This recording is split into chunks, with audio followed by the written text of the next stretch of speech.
Bloomberg Audio Studios. Podcasts, radio, news. This is Bloomberg Daybreak Weekend, our global look at the top stories in the coming week from our Daybreak anchors all around the world. Straight ahead on the program, we'll look ahead to some key home sales data in the U.S. during the heart of the spring home buying rush. Also, the latest earnings from retail giant Target. I'm Tom Busby in New York. I'm Caroline Hetker in London, where we're looking ahead to the Qatar Economic Forum. I'm Doug Krisner, looking ahead to earnings from Chinese answer to Google, Baidu. That's all straight ahead on Bloomberg Daybreak Weekend. On Bloomberg 1130 New York, Bloomberg 99.1 Washington, D.C., Bloomberg 92.9 Boston, DAB Digital Radio London, Sirius XM 121, and around the world on BloombergRadio.com and the Bloomberg Business app.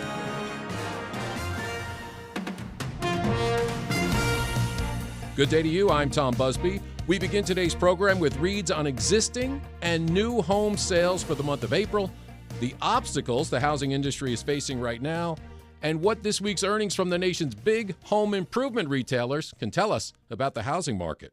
For more on all of that, we're joined by Drew Redding, Bloomberg Intelligence U.S. home building analyst. Well, Drew, thank you so much for being here. And well, why don't we start with what are you expecting to see in these April home sales reports coming out this week? So look, the spring selling season has been a dud, to put it simply.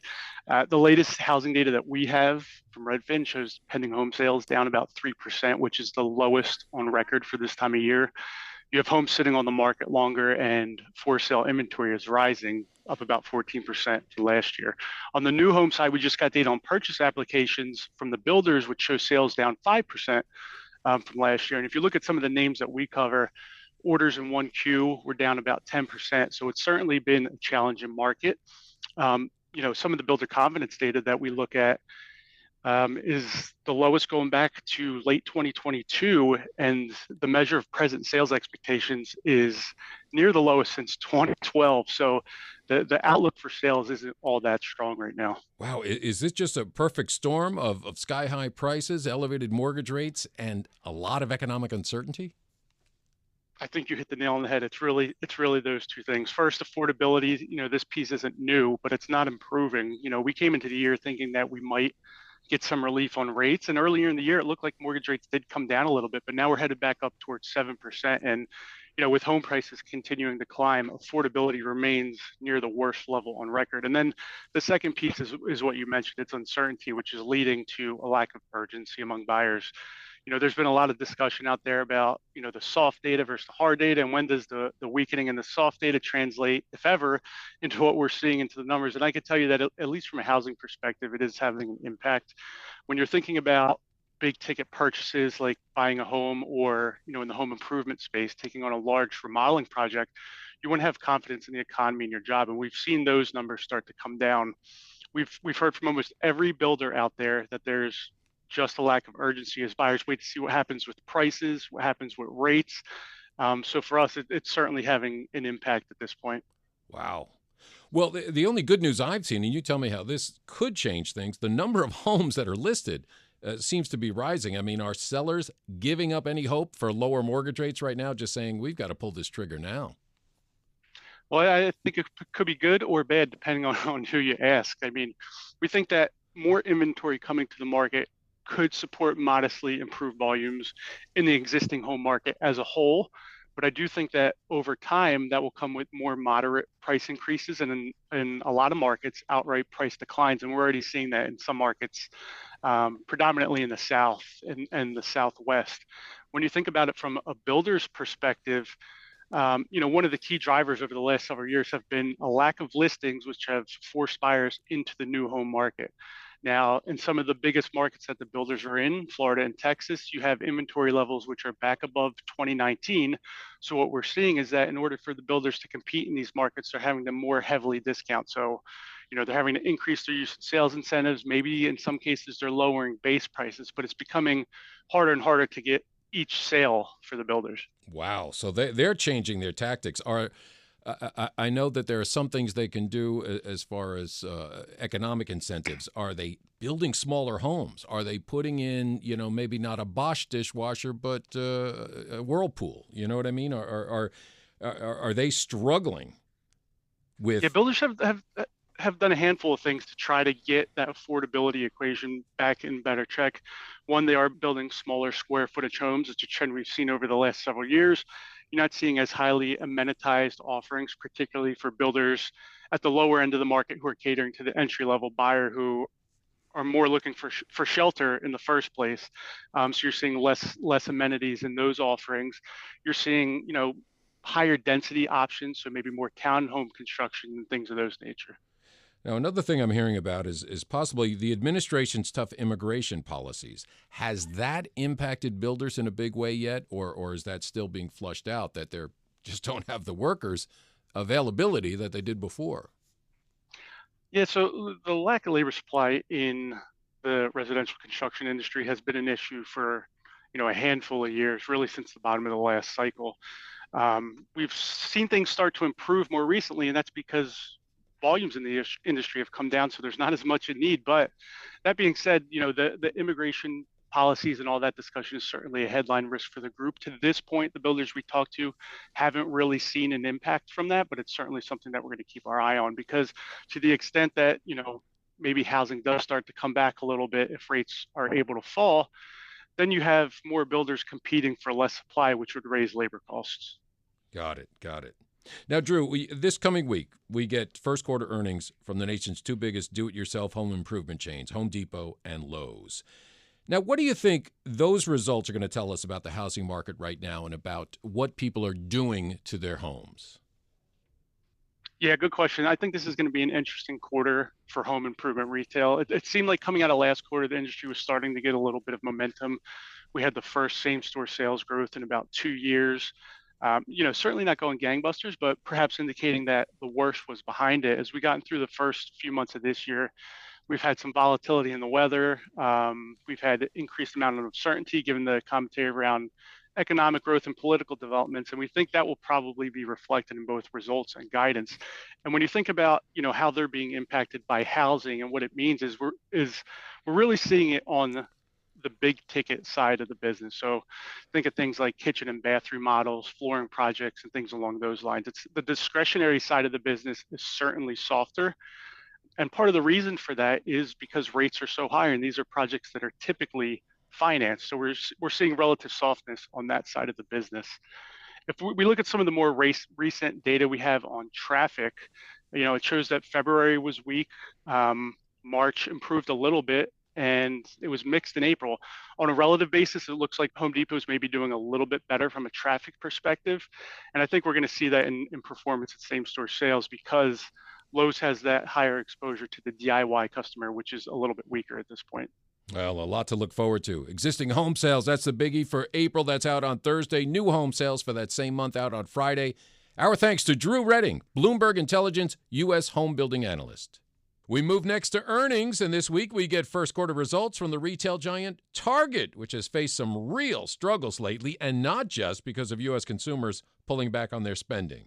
For more on what to expect, we're joined by Jennifer Bartashis, Bloomberg Intelligence senior analyst, retail staples and packaged foods. Well, Jen, thank you for being here. Just this past week, Walmart reported strong earnings for last quarter, but warned it'll have to start raising prices, talking about the Trump tariffs, the economic turbulence that they've caused. Are you expecting to see something pretty similar from Target? Yeah, it was interesting when you've got a company as big as Walmart saying that they're not going to be able to offset the full cost of tariffs. That really means that for every other retailer out there, they're in the same boat or maybe even slightly worse off. And so we definitely expect Target to be hit a little bit harder than Walmart even, just because of the mix of products that Target sells. We expect to hear a lot of similar commentary coming out of the retailer this week.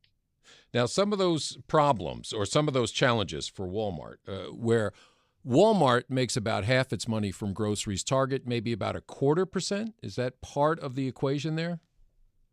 That is definitely part of the equation, because food is generally, for the most part, produced and made in the United States, so it's not subject to tariffs.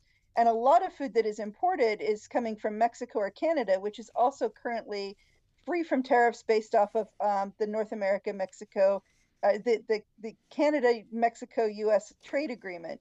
And so there's limited exposure to tariffs in a food business. So the bigger your food business, the better you often are in this tariff situation. So for Target, their food business is a lot smaller. And so it doesn't give them as much of a cushion as it does for Walmart. And let's talk about the consumer, because I know that's why a lot of them go to Walmart and also to Target. But we saw some just this past week. Retail sales for April, that was the month those Trump tariffs were announced, and yet they edged a little bit higher unexpectedly. Only 0.1%, but it was an increase. What is the consumer doing right now? How are they acting? Well, what was interesting, I think, about those numbers is that there were consumers who cautiously pulled forward some of their spending because they weren't sure when price hikes related to tariffs were going to take effect. And so, although we didn't see a run on stores where inventory just disappeared and things were in shortage, there was some pull forward in spending where people were planning and they said, I usually buy this. I'm just going to buy a little bit extra because I don't know what's going to happen. So now that we have a little bit more clarity, people haven't seen prices move too quickly. I think that the consumer is just staying very cautious.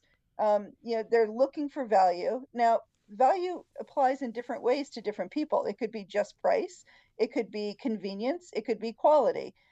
So what's really important for retailers is to figure out how to translate that value message appropriately, even with the backdrop of the economic environment and tariffs. Yeah, it's a fine line, a tricky line to pull this off. Oh no, it definitely is a tricky balance, just because you don't want to risk the loyalty of your consumers, but at the same time, you still have to make a profit. And so it's going to be interesting to see which retailers are best able to navigate that situation. Well, Target's earnings are out this Wednesday, and our thanks to Jennifer Bartashis, Bloomberg Intelligence Senior Analyst, Retail Staples and Packaged Foods. Coming up on Bloomberg Daybreak Weekend, world and business leaders head to the Qatar Economic Forum. I'm Tom Busby, and this is Bloomberg.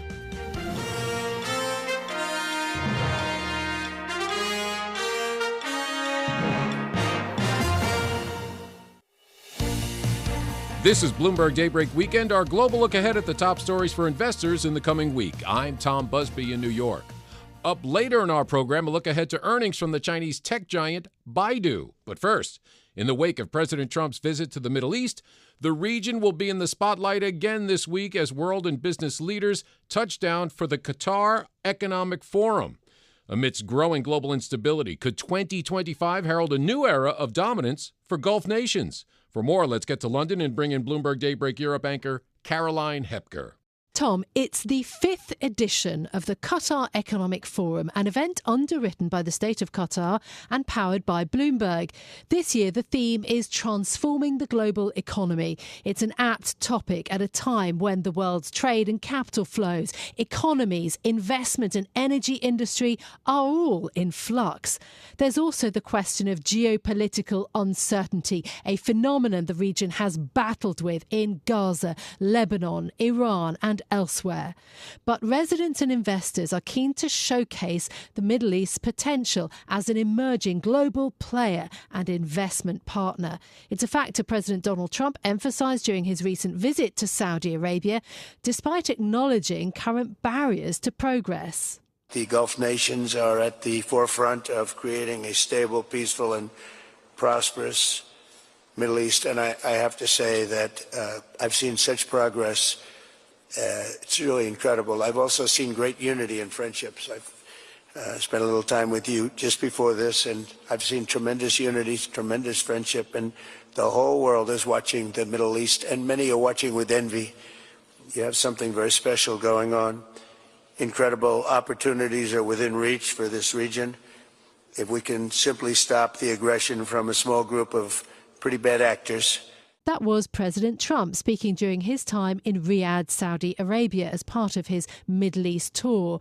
The praise and the deals that President Trump lavished on Qatar, saying that the friendship between the US and Qatar has never been stronger, will surely be on the minds of participants at the upcoming Qatar Economic Forum.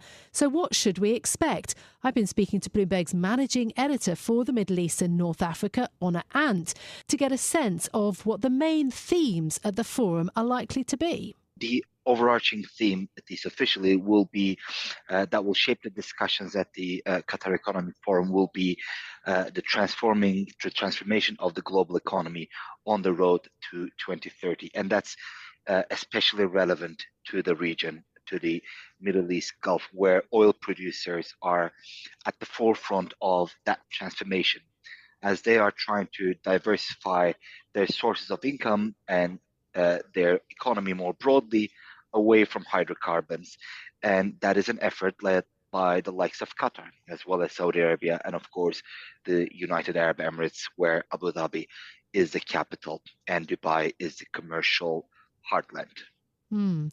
I talked about the praise, but there are also lots of questions, and there are certainly plenty of tensions. The backdrop of global trade disruption, of geopolitical instability, will that surely play into the discussions? Definitely so. The forces unleashed by the global trade war, if we can call it that at this point, or maybe more cautiously, disruptions to the global trade, are weighing down on economies across the world. But the impact is likely to be more profound in the region than elsewhere, especially taking into account the effect on oil prices, as well as sources of geopolitical instability that you have already mentioned. Trade disruptions amplified by other factors such as OPEC's own decision to bring forward some of the planned production boost already is having a great impact on oil prices, and they're pushing them down. And those the revenues from oil in general makes up the backbone of government revenue. So that is definitely going to be a part of the discussion at the Qatar Economic Forum.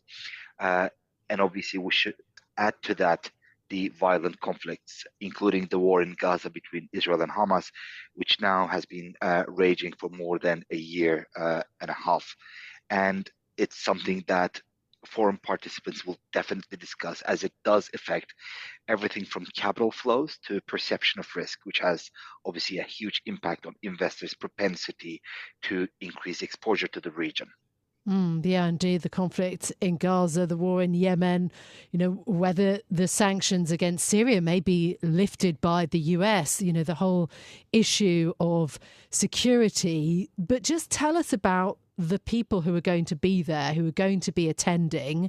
I mean, you've got speakers from, the likes of the Tesla CEO, Elon Musk, to central bankers, even to, former British politician Dominic Raab is going to be there. So who are you going to be thinking about and listening to at the event? That's true. A wide range of speakers. The highlight is definitely Elon Musk, with everything he has to say about his efforts to increase government efficiency in the US, to Tesla and the competition that he is facing from manufacturers elsewhere in the world, including in China. But besides that, we will see finance ministers, global investors, and venture capitalists who will be coming together during the Qatar Economic Forum to discuss everything from transformation of the global economy, the regional economies, trade disputes, energy prices, and of course, geopolitics of the Middle East. And I think that's where Dominic Raab, among a few others, such as David Petraeus, the former American general, will be coming to the fore to discuss geopolitics and conflicts in the region. Yeah, David Petraeus, yes, indeed.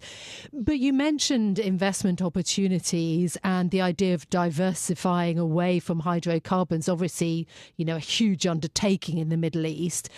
Do you think that GCC countries and others are going to try to hedge their dependence on the kind of US-led global financial order? Obviously, it comes on the back of President Trump's major tour, his first sort of big overseas tour, other than the visit to the Vatican. Do you think that there's going to be discussion of that balance of power and kind of investment relationships? This is a very tricky balance for Gulf oil producers. And if anything, since Donald Trump's election to be the president of the US for a second time, the nature of the relationship between the US and this region is becoming more transactional, and it's affecting the narrative that's dominating the discussions and the ties between the US and the region. So, because of the fact that the US relationship with the region is becoming more transactional than it used to be, we are going to see an increasing pressure or increasing tendency by the US to force the countries in the region to make a clear choice in terms of their preferred partners for trade, especially in sensitive areas such as AI, high technology, defense equipment, and aviation. One of the things that the US administration has been trying to link the purchases of such sensitive and high technology equipment from the US for countries in the region is that they should not be doing trade in such sensitive areas with sort of the other pole in the global financial and economic order, and that is China. So we are going to see, I think, a tendency by the region, by members of the GCC, especially these top three producers of oil and gas, to prioritize the US as a trading partner, as was evident during Trump's trip to the Gulf, as you mentioned, over their relationship with the rest of the world and possibly China. That was Bloomberg's managing editor for Middle East and North Africa, Honor, and my thanks to him for joining me ahead of the 5th Qatar Economic Forum, underwritten by the state of Qatar and powered by Bloomberg. I'm Caroline Hepker here in London, where you can catch us every weekday morning for Bloomberg Daybreak Europe, beginning at 6 a.m. in London. That's 1 a.m. on Wall Street. Tom. Thanks, Caroline. And coming up on Bloomberg Daybreak Weekend, we look ahead to earnings from China's answer to Google, Baidu. I'm Tom Busby, and this is Bloomberg.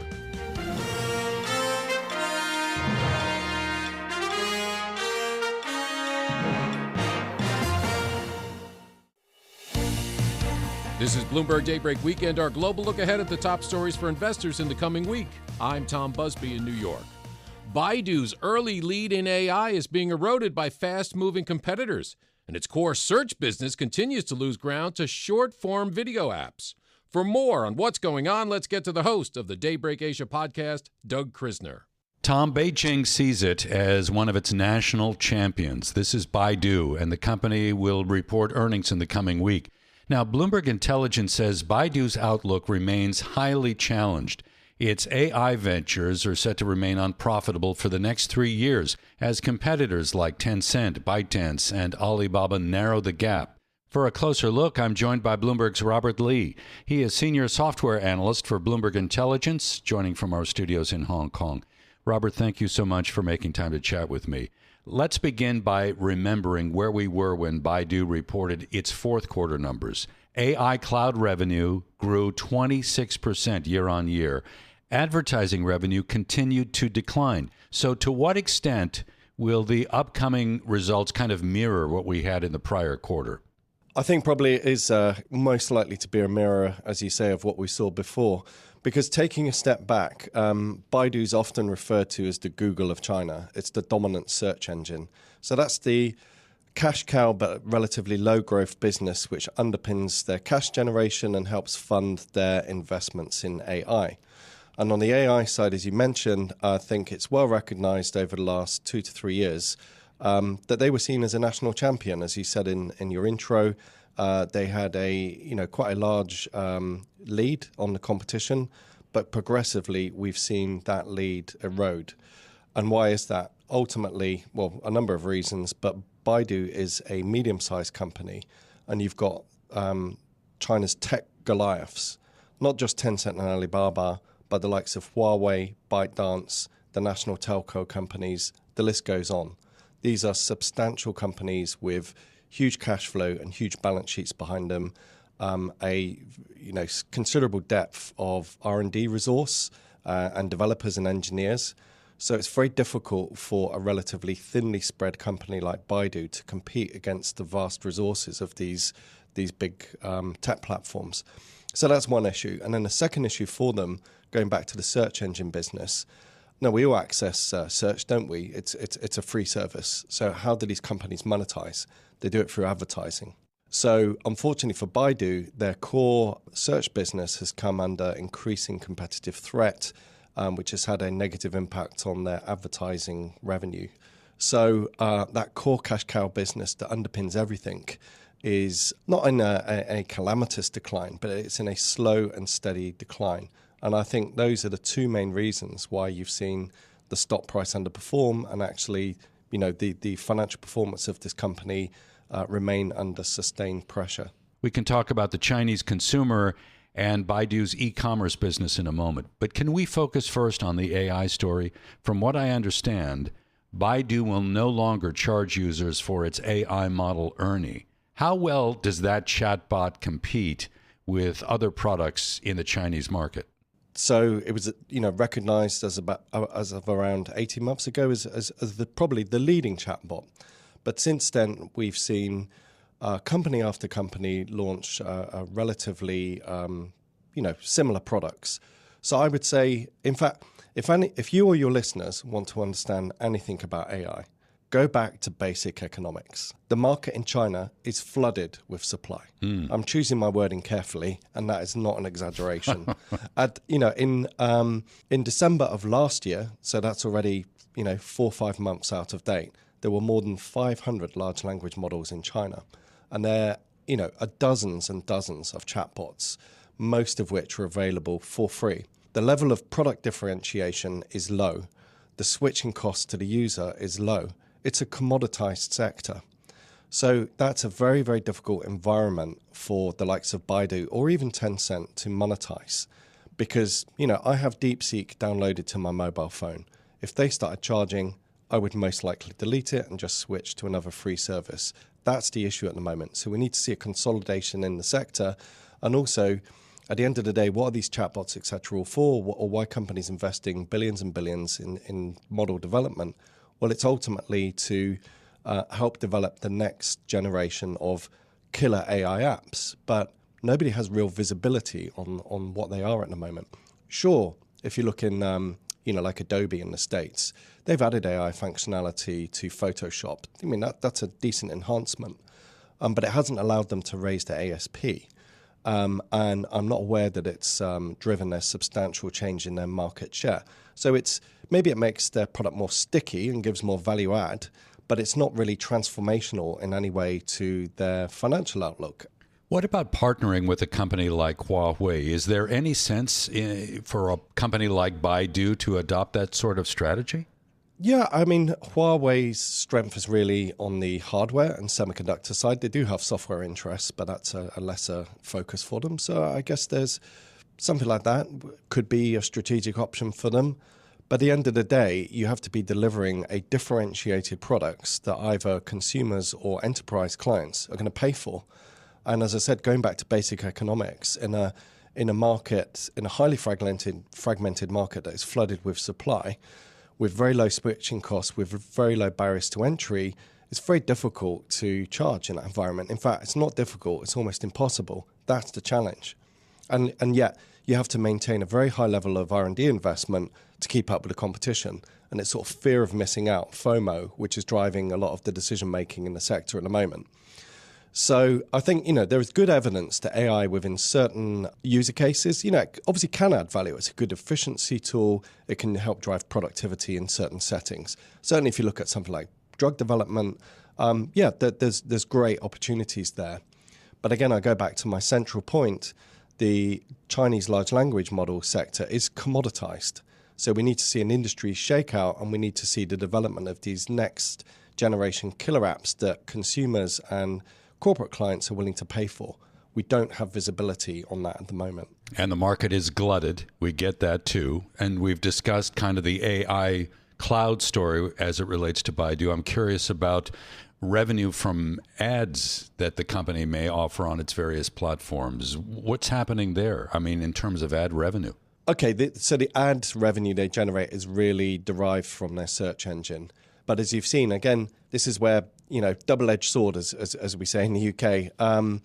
There are opportunities in AI and also a threat. And in this case, actually, AI is probably a threat to their traditional search business. Because if you have been on ChatGPT, Baidu, whatever it may be, actually, they're really good at doing enhanced search. So again, that poses a major question mark, not just to Baidu, but the likes of Google and others, and allows non-search specialists to enter the market. And there are many ways in which you can search these days. So again, if you look at WeChat, which is the main app provided by Tencent, a ubiquitous part of life in China, it's got a great search function on it. So why do you need to go onto Baidu's website to search? So there are many ways to search at the moment. And obviously, advertisers are only going to place their ads where the consumer eyeballs are, when they're more likely to gain a return on that. So that's the issue. There is a proliferation of search options at the moment, which is diluting that market and making it more difficult for traditional search engines like Baidu to monetize. So again, this is not a calamitous decline in a business. It's a slow attrition, I think, is the best way to look at it. What about consolidation in these marketplaces? Is that even a possibility? And I'm wondering, if Baidu were to be acquisitive, where would they spend money? And if it weren't on the R&D side, let's say in AI especially, is there an area of weakness that they could fortify by acquiring a competitor? Again, consolidation has to be the route forward to put the industry on a firmer foot to monetization and profit. Again, go back to economic textbooks, as I've mentioned. Would Baidu be a consolidator? I think, again, because as a medium-sized company that maybe lacks the financial resources of Alibaba and Tencent, that's probably less likely. But far be it from me to offer advice to Baidu's management, but if I was asked, what I would suggest is that the business is quite thinly stretched at the moment. They've got their core search business, as we've talked about, and they've got their chatbot business. They're also pursuing investments in large language model development. One thing we haven't talked about is their investments in the autonomous vehicle space, which I think, has got great promise on a longer term view, but it's a highly competitive space. They're competing against the likes of BYD, established automotive companies, and other specialist companies like Pony AI, which is a Chinese company that listed on NASDAQ, I think, at the tail end of last year. So again, maybe they have some interesting intellectual property, but do they really have a strong competitive edge in any of these markets? And as I've said, ultimately, they're a medium-sized company, which I would argue is quite thinly stretched. So I would say, they're better off focusing more narrowly on segments where they have, again, more of an edge and are more likely to drive, meaningful cash flow and profit. I think that's what they should do. Does that include short-form video? Is that even a possibility for this company? There have been talks, I suppose, going into short videos. Most of us are, I would say, even addicted. Certainly our kids are to short videos. The whole TikTok phenomenon or whatever, which has overtaken the world in recent years. So again, going back to my point on advertising dollars, clearly, if consumer eyeballs are going on short videos, there's potential for advertising revenue to be generated, but it's a very competitive market. So again, I come back to a more fundamental question. What would Baidu's competitive edge be there? But I think, strategically, they need to do something. The status quo can't continue because otherwise it's a slow drip of attrition. So that's kind of a bleak outlook. I mean, what's the worst case scenario here? Just keeping things balanced here. They are, they've got a net cash position. They're cash generative. They still have a substantial share in the China search market, even though that is under slow and steady pressure. So by no means is this, a doomsday calamitous outlook for them. But their core businesses are under slow drip of they're degrading over time. And what they lack is really a strong growth opportunity and growth market that can help drive cash flow and profit. So they're sort of stuck in this no man's land, if you like, for the moment. We're going to see this slow ongoing drip and attrition of their core business whilst they struggle to monetize, let alone profit from some of these potential growth markets. So I think we need to see a more radical overhaul of their business, really. Robert, thank you for joining us. He is Robert Lee, Senior Software Analyst for Bloomberg Intelligence. And I'm Doug Krisner. You can catch us weekdays for the Daybreak Asia podcast. It's available wherever you get your podcast. Tom? Thank you, Doug. And that does it for this edition of Bloomberg Daybreak Weekend. Join us again Monday morning at 5 a.m. Wall Street time for the latest on markets overseas and the news you need to start your day. I'm Tom Busby. Stay with us. Top stories and global business headlines are coming up right now.